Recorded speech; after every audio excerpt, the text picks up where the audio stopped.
SLU International Business Now, Conversations That Matter is a podcast developed by the Boeing Institute of International Business in St. Louis University's Chaffetz School of Business. Special thanks to founder Dr. Sung Kim for his grant to support the launch of this podcast. Welcome to St. Louis University International Business Now, Conversations That Matter. My name is Todd Hovermale, and I am your host. Today, our guest is A.C. Marchionne. A.C. is the President of Sales and Marketing and Board Chairman at Greiner Bio-One North America. He is an experienced global business leader. Today, we are going to talk about one of my favorite topics, leadership. Leadership is everything, and it's even more important in today's chaotic and challenging times. This episode of St. Louis University International Business Now is brought to you by Greiner Bio-One North America. As an international manufacturer of scientific and medical devices, Greiner Bio-One provides clinicians and researchers within the world's largest hospitals, pharmaceutical, and biotechnology corporations with the laboratory and diagnostic products necessary to improve health. Learn more at gbo.com. A.C., welcome to the podcast. Tell us about Greiner Bio-One. What does your organization do? So Greiner Bio-One is a plastics company that is concentrated in the core areas of medical device manufacturing, and that includes blood collection tubes, safety needles, capillary collection products, urine collection products for diagnostic testing. And then we have a bioscience business unit, which is concentrating in general plasticware for the laboratory. So test tubes, petri dishes, pipette tips, anything found that's manufactured in plastic in a general laboratory is where we bring our expertise. And who are your customers? Our customers are physicians, laboratories, acute care reference labs, pharmaceutical companies, biotechnology organizations, clinical research organizations, and just about any blood bank or plasma center across the U.S. and the world, for that matter. So what you do, what Greiner Bio-One does, is critical in the medical field. What sets you apart from your competition? Why Greiner Bio-One? Todd, we do make essential products, life-saving products, diagnostic products, and products that improve healthcare. And what sets Greiner apart from our competitors is the way that we service our customers and the high-quality products that are European, Austrian, German engineered products of the highest quality. So let's talk about your role. You are the President of Sales and Marketing and the Board Chairman at Greiner Bio-One North America. What does that mean? That means I have several different hats that I wear on a day-to-day basis. As President of Sales and Marketing, I am directly responsible for our commercial operations team, including sales, marketing, tech services, and customer success.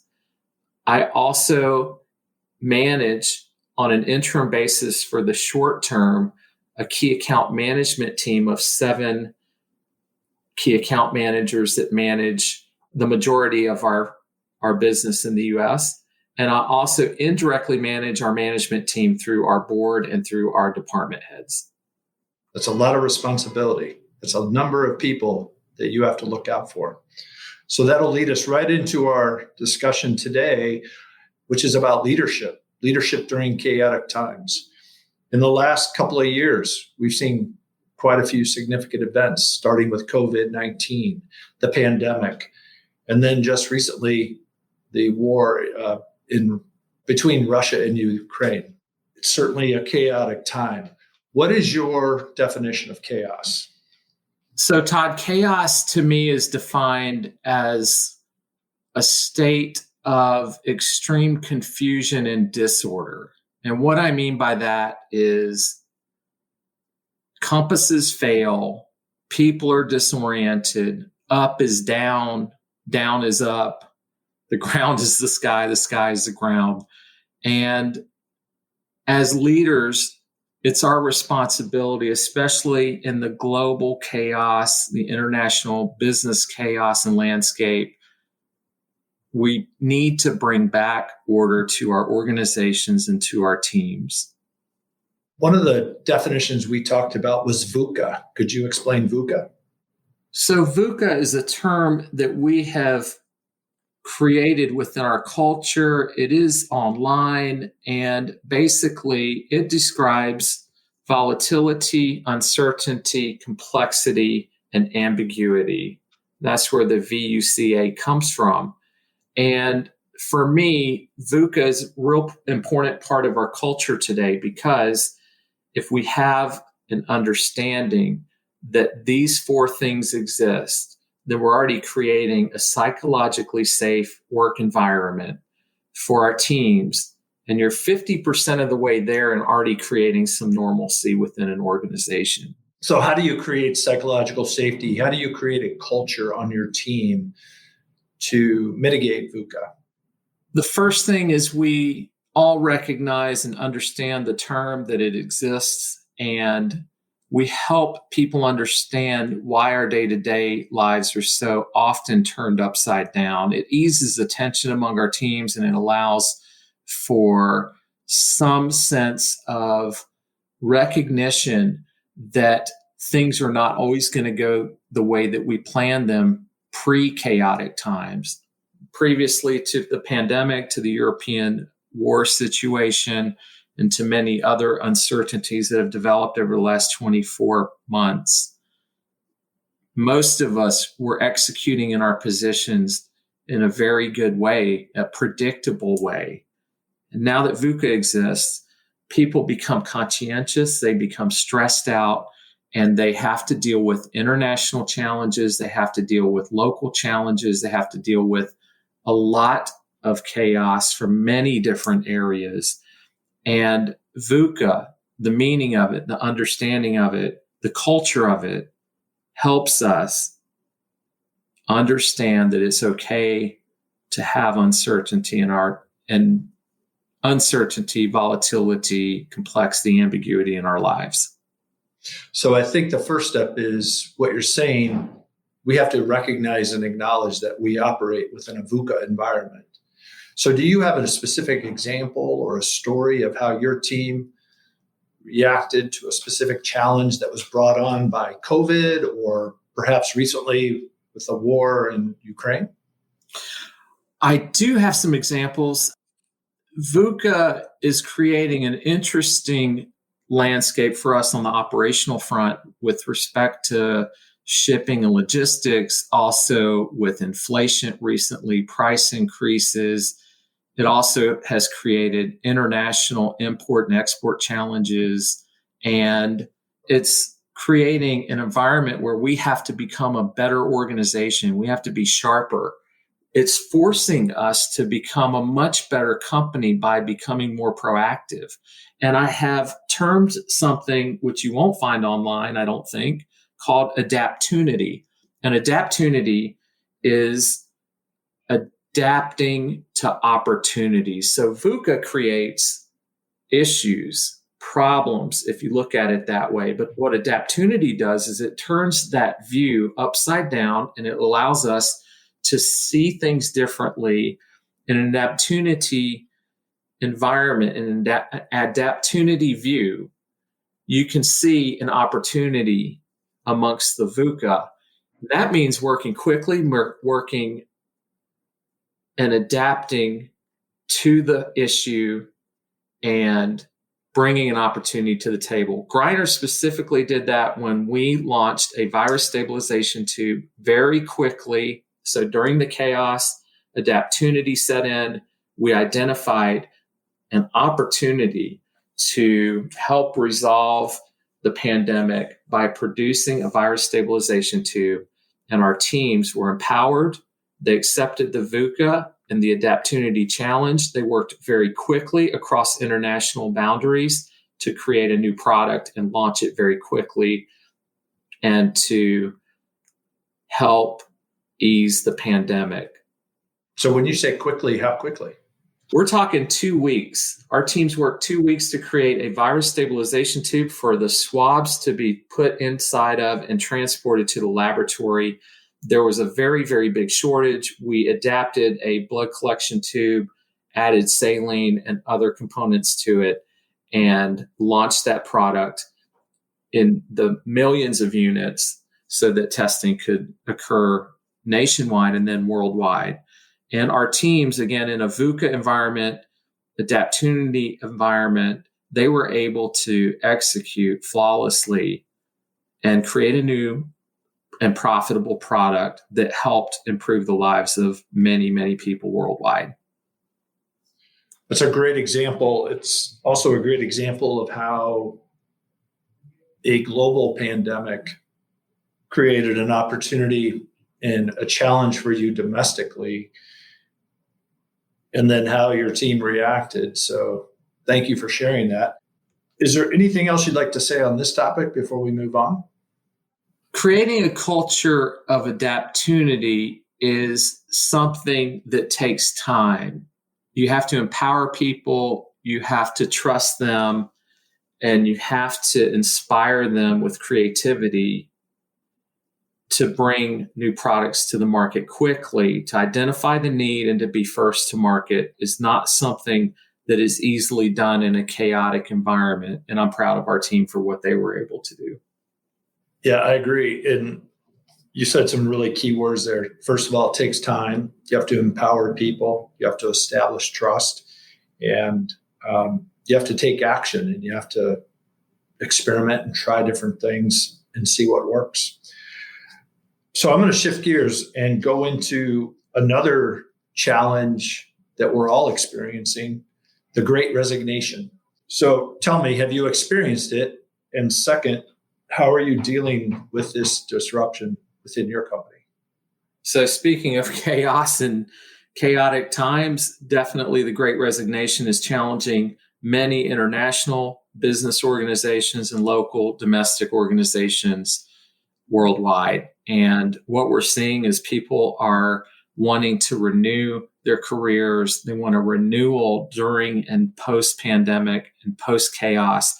They're trying to bring stability to their lives by changing their careers or changing their positions. And that is impacting everyone. And I think in most times, people quit their managers. That's what I feel. Or they quit their company if there's a bad culture. So I think creating the right culture is very important. Creating an environment where transparency, empowerment, and creativity exists, ensuring that leaders are not chaotic, creating the right vision, motivating and inspiring people can help reduce turnover during these chaotic times and bring some stability to the workplace. Absolutely. So essentially, you're always practicing transparency, empowerment, teaching adaptivity, and working on your culture so that you minimize the impacts of people that resign or go on to new careers or just different parts of their life. Is there anything that you're doing differently today in the Great Resignation environment that you weren't doing, say, 3 years ago? Todd, yes, I think we are focusing more on personalized development of our teams. We're trying to bring emotional intelligence into our culture more strongly, which is self-regulation, self-motivation, self-awareness, being empathetic, having the right and exercising the right social skills. If we ensure that leaders have emotional intelligence, then they can do a better job of managing the change and chaos. Also, when we talk about individualized development plans, we're talking about programs where people are taking additional courses on leadership that we support, or they might be starting a different degree program within our organization for additional development, almost like a renewal without leaving the company. And finally, what we also do that's different from other organizations is we try to motivate and inspire by turning minutes into meaningful moments. And what I mean by that is coaching someone when they do really well on a project or presentation, taking a moment to recognize good behavior helps decrease turnover. And also, conversely, recognizing in real time where a team member can improve helps create a world-class culture also, instead of waiting 12 months until a performance review. So if you want to create a world-class international team, then being transparent, being honest about our behaviors, doing it in such a way where we can accept criticism with emotional intelligence, or we can give it with empathy and social skills is very pertinent during VUCA, during the chaos that we're experiencing. So how do you deal with the challenge of the remote work environment, real-time recognition, praise, real-time feedback on opportunities for improvement, coaching moments? What are the challenges or the benefits of the remote work environment? So great question, Todd. I think there are a lot of people working remotely, and that does bring a challenge of providing real-time feedback when you're not in real time together. So we have platforms where we can instant message or we can text. We also have training on how to deliver proper messages for our teams. In other words, this is what I observed. This is how I felt when I observed it, whether it's good or bad. Either continue doing this, or my expectation is and recommendation is that you do it this way in the future. Is that something that you can do? And that's creating a really nice global environment for ourselves where we can coach and mentor even when we're not together in person. Tell me more about the personalized development plan. How do you construct that? What would that look like for a typical member of your team? How does it work? So we conduct merit increases once a year, typically in December. And what we do is we sit down one-on-one with our teams and we have a transparent discussion around what's going well and areas where development could be mutually agreed upon. And we look at different programs. We look at different trainings. For example, the American Management Association offers some really good training courses that we would pay for and support for different individuals. We also have job shadowing that we have launched for people to gain more experiences in different areas. And finally, we have an academy where selected future supervisors and existing supervisors can participate in succession planning and develop training that's customized for the culture that we want to create as leaders at our organization. So you create the plan at the beginning of the year with your team. And then what about accountability throughout the year? So again, accountability is coming from our real-time turning minutes into moments, conversations, and having a psychologically safe environment where transparency is not frowned upon, where transparency is accepted, and also where emotional intelligence can help that and support that. So how do you develop someone in emotional intelligence? Great question. And first of all, people have to know what that means. So we have virtual meetings right now, some in-person meetings where we discuss and review articles from week to week. And emotional intelligence is oftentimes a topic of discussion for an article review or for a video to watch and to comment on during different meetings. We can share ideas. What is the feedback? What's the take-home message? How can we implement emotional intelligence, for example, next week? Those are things that we engage and try to internalize with to create the right culture.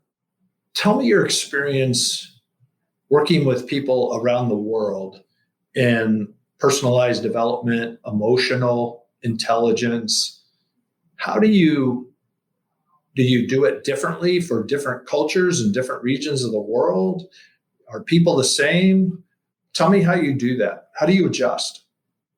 Cultures are very interesting. Cultures are very different, especially in a matrix organization like ours. I'm dealing on an hourly basis with, it could be someone from Austria, it could be someone from Germany, it could be someone from Brazil, it could certainly be someone from the French-speaking area of Quebec. It could be a diverse person within our American team. So culture is very important. And I think that understanding different cultures and how to communicate, how to persuade, how to interact with leaders, and building trust in different cultures is very important. Agreed. So tell me, leadership is a lifelong, never-ending journey of learning. What do you recommend to leaders who operate within VUCA environments to become better leaders? I think that, and my recommendation is that you must be understanding of VUCA. You must be supportive and engaged with your teams, even when they're remote, on a daily and weekly basis. So communication is key. You have to create limits of how much chaos you'll accept and take decisions to limit the chaos. We as leaders should maintain a healthy work and family and overall life balance. I think that micromanaging during a chaotic environment and landscape can really be detrimental to an organization. And what I found in my career is that really great leaders shine during chaos, and really bad leaders are worse during chaotic times. So understanding that happens and understanding where we are on the continuum of leadership is really important, because during chaos, you could find yourself without a job if you're a poor leader. You're going to spiral out of control as you try to control the chaos. So there's very little that we can control in life. My opinion is the only person I can control is me. How do you find the balance? How do you avoid the chaos? What do you do? What are your routines? My routines are centered around stress relief and around finding time to relax and unwind, because when you're emotionally intelligent and when our leaders are regulating their behavior, they're motivating themselves, and they're being empathetic, and they're being careful about what they say and how they react to the chaos, that is very exhaustive when you're conscientious about it. So the more emotionally intelligent you are, the more exhausted you are at the end of the day, and the more relief you should find in unwinding. So what I do is I shut it off. I try not to discuss work with my family. I try to exercise and release some stress.